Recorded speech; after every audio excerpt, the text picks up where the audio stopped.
اسلام نے ہمیں کسی مخصوص لباس کا پابند نہیں کیا۔ لباس کے 3 مقصد ہیں۔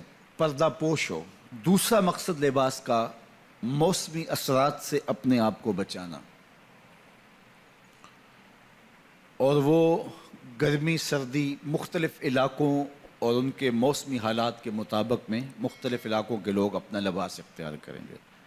اور تیسرا لباس کا مقصد زینت حاصل کرنا۔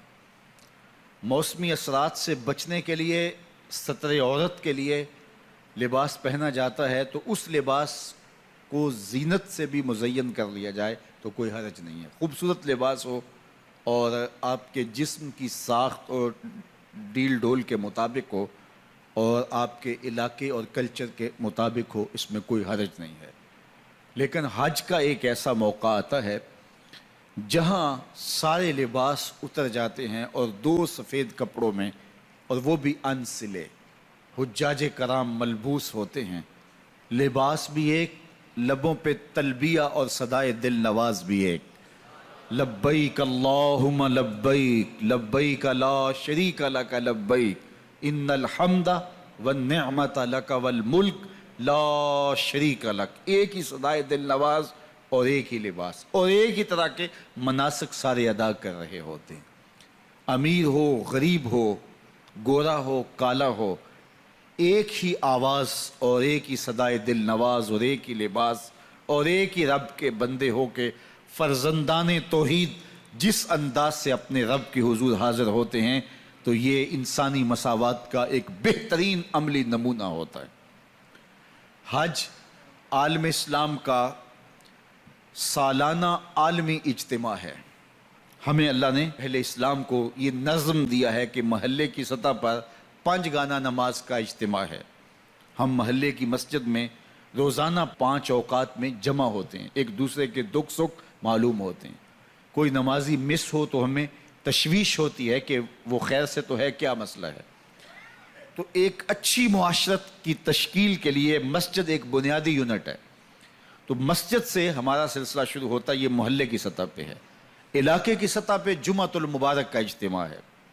پورے علاقے سے لوگ ایک مرکز میں جمع ہوتے ہیں اور وہاں مسائل دینیہ سنتے ہیں، ایک دوسرے سے آگاہ ہوتے ہیں۔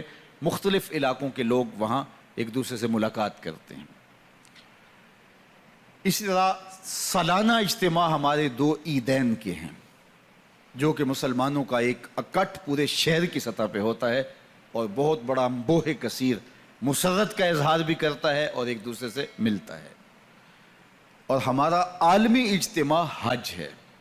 پوری دنیا کے لوگ وہاں جمع ہوتے ہیں اور آ کر کے وہاں ملتے ہیں اور ایک دوسرے سے مراسم پیدا ہوتے ہیں اور ربط پیدا ہوتا ہے۔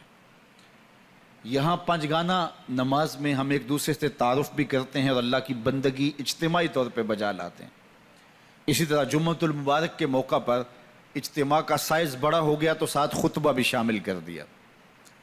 4 رکعتوں کی بجائے 2 رکعتیں کر دی گئیں۔ ظہر کی 4 رکعتیں ہوتی ہیں فرض، اب رکعتیں 2 کم کر دی گئیں، کوئی بات نہیں ہے، اس کی جگہ خطبہ شامل کر دیا گیا۔ چونکہ لوگ پورے علاقے سے جمع ہوں گے، ان کو کوئی میسج دینا ہے، لہٰذا 4 رکعتی فرض نماز کو مختصر کر کے 2 رکعت کر دیا گیا اور 2 رکعت کی جگہ پہ خطبہ جمعہ رکھ دیا گیا، تاکہ لوگوں کو آگہی ہو، لوگوں کو شعور ملے، لوگوں کو علم کا نور نصیب ہو۔ یہ اسلام کا دیا ہوا نظم ہے۔ پھر عیدین کا موقع ہے، یہ ہمارا شہر کی سطح پہ بڑا اجتماع ہوتا ہے اور اس میں بھی خطبہ رکھا گیا تاکہ آگہی ہو اور خطیب جو ہے وہ پورے سال کا لاہ عمل لوگوں کو دے۔ اور حج عالمی اجتماع ہے اور اس میں جو 2 رکن ہیں وہ طواف زیارہ اور وقوف عرفات ہے، اور عرفات کے اندر حج کا خطبہ ہے، اور جس میں امام حج پوری دنیا سے آئے ہوئے مسلمانوں کو ایک مربوط لاہ عمل دے گا۔ حالات کے مطابق امت مسلمہ کہاں کھڑی ہے، اس کو آگے جانے کے لیے انہوں نے کیا کرنا ہے۔ تو یہ حج کے من جملہ مقاصد میں تھا۔ حج کا ایک مقصد ہمیں ہمارے ماضی سے جوڑنا ہے۔